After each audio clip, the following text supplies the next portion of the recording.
आता एक मोठी बातमी आहे। लोकशाही वृत्तवाहिनीवरील बंदीचा निषेध करण्यात आलाय। मुंबई मराठी पत्रकार संघाकडून तीव्र निषेध करण्यात आलाय। माध्यम स्वातंत्र्याची गळचेपी करण्याचा प्रयत्न सुरू आहे। मुंबई मराठी पत्रकार संघ लोकशाही मराठीच्या पाठीशी। लोकशाही वृत्तवाहिनीवरील बंदीचा निषेध करण्यात आलाय। मुंबई मराठी पत्रकार संघाकडून तीव्र निषेध करण्यात आलाय। माध्यम स्वातंत्र्याची गळचेपी करण्याचा प्रयत्न सुरू आहे। मुंबई मराठी पत्रकार संघ लोकशाही मराठीच्या पाठीशी आहे। मुंबई मराठी पत्रकार संघाच्या वतीने या निर्णयाचा, या फतव्याचा निषेध करण्यात आला। लोकशाही वृत्तवाहिनीवरील बंदीचा निषेध करण्यात आलाय। सामान्य जनतेतूनही याबाबतच्या निषेधाच्या प्रतिक्रिया येत आहेत। त्यातच आता मुंबई मराठी पत्रकार संघ देखील लोकशाही मराठीच्या पाठीशी आहे। मुंबई मराठी पत्रकार संघाच्या वतीने या निर्णयाचा निषेध करण्यात आला। याबाबतचे ताजी अपडेट देण्यासाठी माझी सहकारी ज्योत्सना गंगणे आपल्यासोबत जोडलेली आहे। ज्योत्सना, लोकशाही वृत्तवाहिनीवरील बंदीचा निषेध करण्यात आला। विशेष म्हणजे मुंबई मराठी पत्रकार संघाकडूनही या निर्णयाचा, या फतव्याचा तीव्र निषेध करण्यात आलाय। याबाबत सविस्तर काय सांगशील? करण, अगदी बरोबर आहे। लोकशाही वृत्तवाहिनी जी आहे ती जनसामान्यांचा आवाज उचलणारी, शेतकऱ्यांचा आवाज उचलणारी, महिलांचा आवाज उचलणारी म्हणून त्याची ओळख आहे।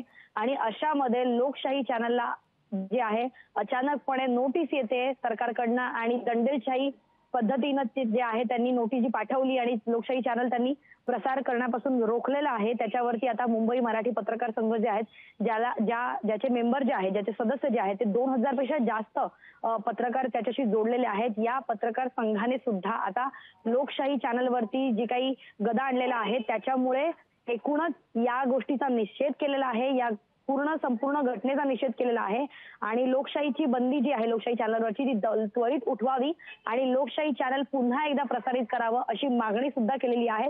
आपण बघतोय की पत्रकार ह्याचा आवाज दाबणं हे किती मोठं असू शकतं, कारण पत्रकार हा फक्त स्वतःचा आवाज नसतो, तो एका व्यक्तीचा आवाज नसतो, तर संपूर्ण लोकशाहीचा, जनतेचा, सामान्यांचा आवाज असतो। एखादा प्रश्न, एखादा मुद्दा ज्यावेळेस जनता लोकप्रतिनिधींपर्यंत किंवा शासनापर्यंत पोहोचत नाही तेव्हा लोकशाही सारखे चॅनल, लोकशाही सारखे जे प्रतिनिधी असतात, पत्रकार जे असतात ते जनसामान्यांचा आवाज बनून सरकारला प्रश्न विचारत असतात।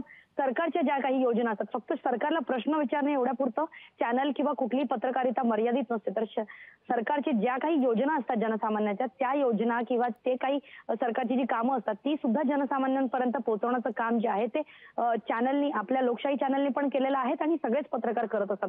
आणि अशामध्ये ज्या प्रकरणाची फक्त चौकशी सुरू आहे अशामध्ये कुठेतरी दंडेलशाहीचा वापर करून ज्या पद्धतीनं अचानक तासाभराच्या आत नोटीस येते आणि लगेच चॅनलचं प्रसारण बंद केलं जातं, याचा तीव्र निषेध आता संपूर्ण महाराष्ट्रामधून सुद्धा उमटताना दिसतं। कारण फक्त विरोधी पक्ष नेतेच नव्हे तर जनसामान्य जनता, त्याचबरोबर आता मुंबई मराठी पत्रकार संघ आणि त्याचबरोबर आपण बघतो की अनेक विविध संघटना ज्या आहेत त्यांनी सुद्धा याचा तीव्र निषेध केलेला आहे। आणि मुंबई मराठी पत्रकार संघाने फक्त तोंडी नव्हे तर लेखी निषेध जो आहे तो या ठिकाणी नोंदवलेला आहे आणि एकूणच लोकशाही चॅनल पुन्हा एकदा सुरू करावं, पुन्हा एकदा प्रसारित करावं अशा प्रकारची मागणी देखील या पत्रामध्ये केलेली आहे। त्यामुळे लोकशाही चॅनल या संपूर्ण घडामोडीमध्ये एकटं नाहीये, त्याच्या पाठी जनता आहे, त्याच्या पाठी पत्रकार आहेत, इतर चॅनलचे इतर संपादक आहेत आपल्या सोबत आणि त्यामुळे लोकशाहीवरती जी दंडेलशाही चालू केलेली आहे ती फार काळ टिकणार नाही, हेच यातून दिसून येत आहे। नक्कीच ज्योत्सना, खूप खूप धन्यवाद या सविस्तर अशा माहितीबद्दल। लोकशाही मराठी ऐका, पहा, जागरूक रहा।